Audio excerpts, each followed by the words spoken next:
Jeremias, capítulo 38. Disse Jeremias: Não te entregarão.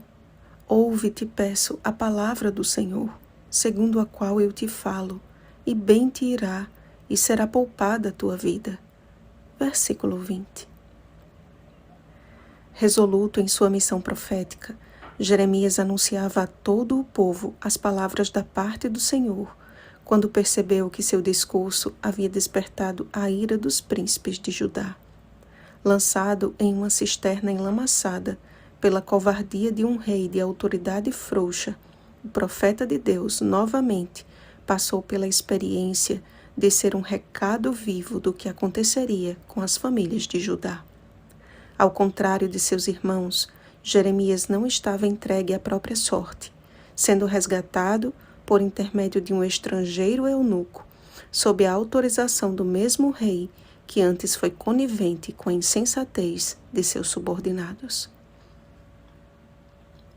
Havia uma trama de interesses políticos por trás da inconstância de Zedequias.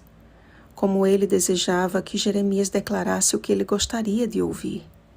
Como rei, não aceitava a ideia de ter de submeter-se à autoridade de um rei estrangeiro, e seu orgulho o levaria à ruína juntamente com toda a nação. A Zedequias foi dada a oportunidade de usar a sua influência para salvar a sua casa e o seu povo, mas ela foi desperdiçada, apesar dos sinceros rogos do piedoso profeta. Um rei que necessita enviar 30 homens a fim de garantir o cumprimento de uma ordem sua, certamente não teria coragem de defender o que era certo, e Jeremias sabia disso. Se eu te aconselhar, não me atenderás. Chega a ser constrangedora a forma como Deus pacientemente espera pelo ser humano e estende a sua misericórdia até o último momento. Mas reconhecer que uma mensagem é de Deus não é o bastante para que ela produza os seus efeitos. Existem condições que precisamos cumprir a partir do instante em que compreendemos estar diante da vontade do Senhor. Não se trata de uma barganha, mas do conhecimento de que a obediência é a resposta do homem em correspondência ao amor divino. E disse Jesus: Se me amais, guardareis os meus mandamentos. João capítulo 14, versículo 15.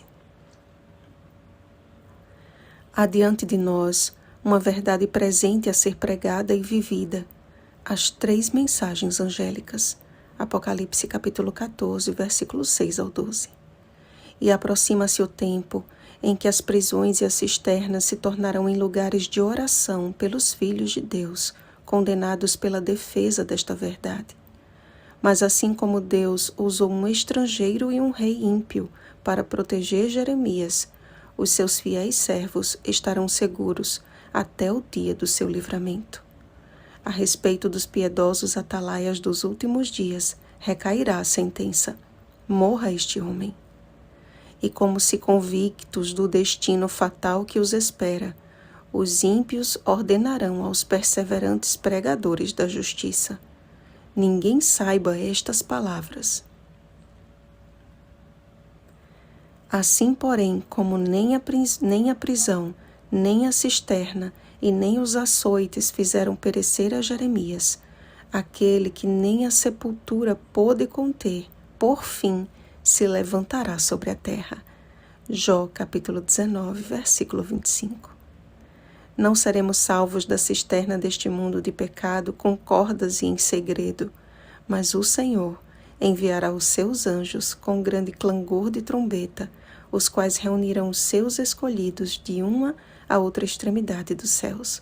Mateus capítulo 24, versículo 31. Não seremos vestidos com roupas usadas e trapos, mas vestiduras brancas, tecidas no tear da pureza e justiça de Cristo. Não seremos levados para o átrio da guarda de um reino condenado à destruição, mas para um reino que não será jamais destruído. Daniel capítulo 2, versículo 44. Ó amados, é tempo de preparação e santa consagração. Olhemos para Jesus, até que do alto encontremos o seu olhar de aprovação. Oremos, amados. Pai amado, ainda não experimentamos nem o início da angústia que virá, e mesmo assim já estamos tão cansados.